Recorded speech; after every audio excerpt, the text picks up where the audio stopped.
আসসালামু আলাইকুম ওরহমতুল্লাহি ওয়াবারাকাতুহ। বিসমিল্লাহি ওয়াসসালাতু ওয়াসসালামু আলা রাসূলিল্লাহ বা'দ। সূরাতুল ফাতিহা কমপ্লিট একটি দোয়া। আল্লাহ সুবহানাহু ওয়া তাআলার কাছে আমাদের মনের আকুতি মিনতি পেশ করার একটি সর্বশ্রেষ্ঠ মাধ্যম।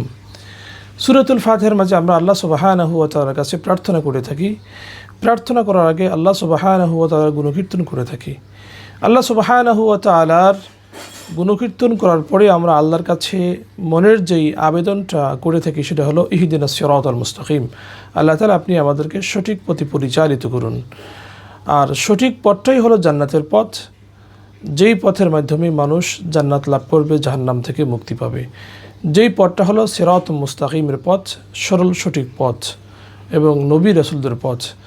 এই সিরাতুল মুস্তাকিমের পথ কোনটা সে ব্যাপারে আল্লাহ সুবহানাহু ওয়া তাআলা সূরাতুল ফাতিহার পরবর্তী আয়াতের মধ্যে সংক্ষিপ্তভাবে বলে দিয়েছেন, সিরাতাল্লাযীনা আন'আমতা আলাইহিম, যে যাদের পথে আপনি নিয়ামত দিয়েছেন, যাদের উপরে আপনি নিয়ামত দিয়েছেন তাদের পথ আপনি আমাদেরকে বলে দিন, এবং যাদের উপরে আপনি রাগ করেছেন, যারা পথভ্রষ্ট তাদের পথ নয়। এটা সিরাতুল মুস্তাকিমের সংক্ষিপ্ত পরিচয়। এবং আল্লাহ সুবহানাহু ওয়া তাআলা আরেকটু ডিটেলস পরিচয় দিয়েছেন অন্য জায়গায়, আন'আমাল্লাহু আলাইহিম মিনান নাবিয়্যিন ওয়াস সিদ্দীকিন ওয়াশ শুহাদা ওয়াস সালিহিন। এই আয়াতের মাঝে যে আল্লাহ সুবহানাহু ওয়া তাআলা নিয়ামত দান করেছেন নবী, সিদ্দিক, শহীদ এবং সালেহ নেককার বান্দাদের উপরে।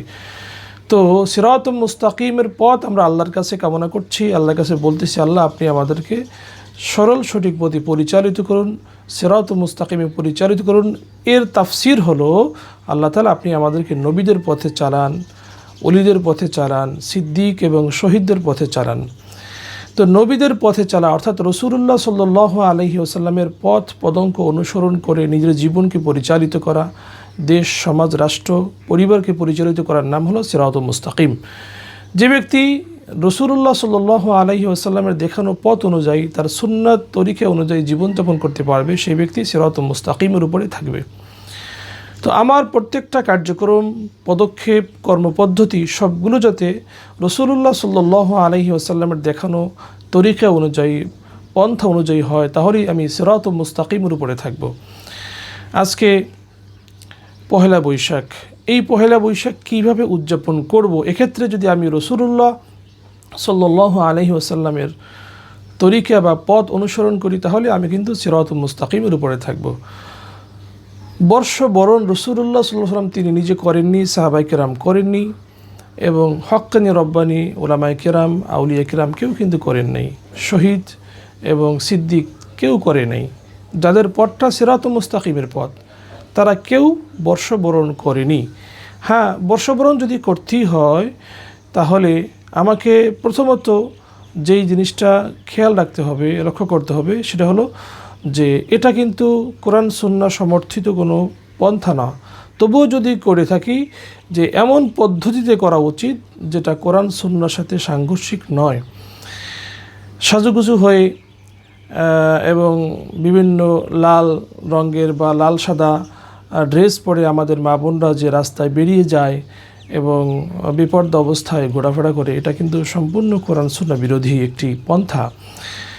এবং মঙ্গল শোভাযাত্রা নামে যেই শোভাযাত্রাগুলো করা হয়, এটাও কিন্তু কোরআন সুন্নাহ বর্জিত একটি পন্থা। এই শোভাযাত্রার মাধ্যমে কখনোই শুভ বা কখনোই মঙ্গল আসতে পারে না। মঙ্গল একমাত্র আল্লাহ সুবহানাহু ওয়া তাআলার পক্ষ থেকেই আসবে। আর আল্লাহর কাছেই মঙ্গল কামনা করা উচিত, আল্লাহর কাছেই আল্লাহর রহমত বরকত কামনা করা উচিত, আল্লাহর কাছেই তার কল্যাণ কামনা করা উচিত। আর আল্লাহ সুবহানাহু ওয়া তাআলার পক্ষ থেকে কল্যাণ আসবে আল্লাহর দেখানো তরিকা, রাসূলুল্লাহ সাল্লাল্লাহু আলাইহি ওয়াসাল্লামের দেখানো পথ এবং পদঙ্ক অনুসারে। আল্লাহর হাবিবের পদঙ্ক অনুসরণ যদি আমরা করতে পারি, তাহলেই আমাদের কাছে কল্যাণ চলে আসবে, রহমত চলে আসবে, বরকত চলে আসবে। অন্য কোনো পন্থায় আমাদের কাছে বরকত আসবে না। এজন্য মানবরচিত এবং সংস্কৃতির পেছনে আমরা দৌড়াদৌড়ি না করে আমরা কোরআন সুন্নাহর দিকে চলে আসি, সত্যের দিকে চলে আসি, সঠিক এবং সুন্দর ইসলামের বিধানের দিকে আমরা চলে আসি, তাহলেই আমাদের কাছে শান্তি চলে আসবে এবং আমাদের জীবনে রহমত বরকত চলে আসবে এবং আমরা সিরাতুল মুস্তাকিমের উপরে চলতে পারবো, সিরাতুল মুস্তাকিমের উপরে থাকতে পারবো। যেই সিরাতুল মুস্তাকিমের উপরে চললে এবং থাকলে আমাদের জীবন সফল হবে, সুন্দর হবে। আল্লাহ সুবহানাহু ওয়া তাআলা পবিত্র কোরআনে ইরশাদ করেছেন, লাকাদ কানা লাকুম ফি রাসূলিল্লাহি উসওয়াতুন হাসানা, যে রাসূলুল্লাহ সাল্লাল্লাহু আলাইহি ওয়াসাল্লামের মাঝে তোমাদের জন্য রয়েছে উত্তম আদর্শ। রসুলের আদর্শই সর্বশ্রেষ্ঠ আদর্শ। রসুলুল্লাহ সাল্লাল্লাহু আলাইহি সাল্লামের সুন্নতই সর্বশ্রেষ্ঠ ফ্যাশন। রসুলুল্লাহ সাল্লাল্লাহু আলাইহি সাল্লামের দেখানো পথই সর্বশ্রেষ্ঠ পথ এবং মত। রসুলুল্লাহ সাল্লাল্লাহু আলাইহি সাল্লামের দেখানো পথ এবং মত আমাদের সামনে থাকার পরও অন্য কোনো পথ এবং মতের দিকে আমাদের যাওয়া প্রয়োজন নেই এবং দরকারও নেই, এবং সেই পথের দিকে যাওয়া আমাদের কখনোই কল্যাণ হবে না, বরং আমাদের জন্য অকল্যাণ হবে। আল্লাহ পাক আমাদের সবাইকে সঠিক বোঝ দান করুক। আসসালামু আলাইকুম ওয়া রাহমাতুল্লাহ।